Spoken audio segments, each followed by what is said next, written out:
AP మాజీ ముఖ్యమంత్రి వైఎస్ఆర్సీపీ అధినేత వైఎస్ జగన్ని పిచ్చోడు అనుకోవాలా, లేకపోతే అమాయకుడు అనుకోవాలా?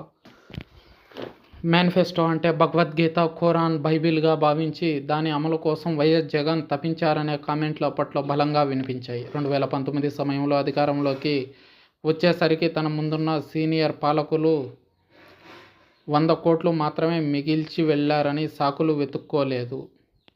కరోనా మహమ్మారి 2 ఏళ్ల పాటు ఆర్థిక విధ్వంసం సృష్టించినా వెనకడుగు వేయలేదు జగన్మోహన్ రెడ్డి. కట్ చేస్తే ఏపీలో జగన్ అమలు చేసిన సంక్షేమ పథకాలను ఆల్మోస్ట్ రెట్టింపు చేస్తూ వాటికి మరికొన్ని ఉచితాలను ప్రకటిస్తూ చంద్రబాబు హామీలను గుప్పించారు.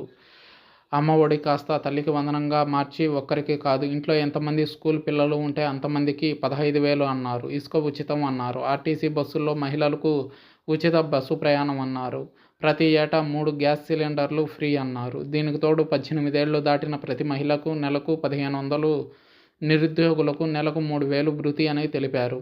ఇక ఏడాదికి 3 గ్యాస్ సిలిండర్లు ఉచితం, రైతులకు ఏడాదికి 20,000 సాయం, ధరలు పెంచకుండా నాణ్యమైన విద్యుత్, తక్కువ ధరకే నాణ్యమైన మద్యం వంటివి మచ్చుకు కొన్ని ఉదాహరణలు మాత్రమే. అయితే ప్రస్తుతం జరుగుతున్న ఏపీ అసెంబ్లీ సమావేశాల తొలి రోజు గవర్నర్ ప్రసంగం వింటే బాబు చాణక్యం అర్థమవుతుందని అంటున్నారు. ఇందులో భాగంగా ప్రస్తుతం రాష్ట్ర ఆర్థిక పరిస్థితి బాగాలేదు. అందువల్ల ఇచ్చిన హామీలు ఇప్పట్లో అమలు చేసే పరిస్థితే లేదు. ఈ పరిస్థితుల్లో ప్రభుత్వం నుంచి ఏమీ ఆశించకుండా సహకరించాలి అనే అర్థం వచ్చేలా ఉందని అంటున్నారు రాజకీయ పరిశీలకులు, మేధావులు. అంటే రాష్ట్ర ఆర్థిక పరిస్థితి బాగాలేదని చంద్రబాబు, పవన్కు ఇప్పుడే తెలిసిందా? జగన్ పాలనలో రాష్ట్రం అప్పుల పాలైందని, శ్రీలంక అవుతుందని చెప్పింది వీరిద్దరే కదా. అయినప్పటికీ రెండింతలు సంక్షేమ పథకాలు ఇస్తామని నమ్మబలికింది వీరే కదా. డబ్బులు ఎలా అని ప్రశ్నిస్తే సంపద సృష్టిస్తామని దబాయించింది వీరే. పవన్ కూడా చంద్రబాబు తానా అంటే పవన్ తందానా అన్నాడు. ఇప్పుడేమో అధికారంలోకి వచ్చిన తర్వాత హామీలు ఇప్పట్లో అమలు చేయలేమని ప్రజలు అర్థం చేసుకోవాలని చెబుతూ ఓట్ ఆన్ అకౌంట్ బడ్జెట్కు సిద్ధపడుతున్నారంటే ఏమనాలి అనేది అమాయకుడైన ఆంధ్రుడి ప్రశ్న. ఈ సమయంలోనే జగన్ని పిచ్చోడు అనుకోవాలా, లేక అమాయకుడు అనుకోవాలా అని ఆలోచిస్తున్నారట సగటు ఏపీ సామాన్యుడు. దానికి గల కారణం చాలా బలంగానే ఉంది సుమా. మాట ఇస్తే కట్టుబడి ఉండాలి. మేనిఫెస్టోలో చెప్పామంటే కనీసం 90% తగ్గకుండా హామీలు అమలు చేయాలి. ప్రజలకు ఇచ్చిన ఆ హామీలు మాట తప్పకుండా అమలు చేయాలనే మైకంలో ఎంత దూరం అయినా వెళ్ళాలి. రాష్ట్ర బడ్జెట్ గురించి లెక్కలేసి ఇంతే చేయగలను అనే నిజాలు చెప్పగలగాలి.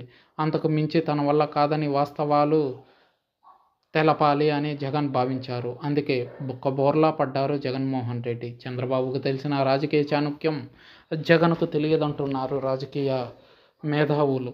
రైతులకు 1,00,000 రుణమాఫీ ప్రకటించాలని, పెన్షన్లకు 4,000 ఇస్తామని హామీ ఇవ్వాలని సొంత పార్టీ నేతలే జగన్ దగ్గర మొత్తుకున్నారు.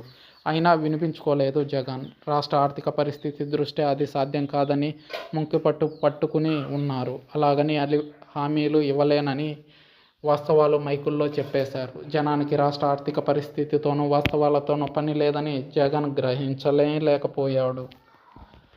రాజకీయం చేస్తేనే ఇక్కడ ఓట్లు పడతాయని మాత్రం జగన్ గ్రహించలేకపోయారు. మంచి అనే మంత్రాన్ని జగన్ నమ్ముకున్నారు. అందుకే సగటు ఏపీ సామాన్యుడు జగన్ పిచ్చోడా, అమాయకుడా అని తలపట్టుకుంటున్నారు.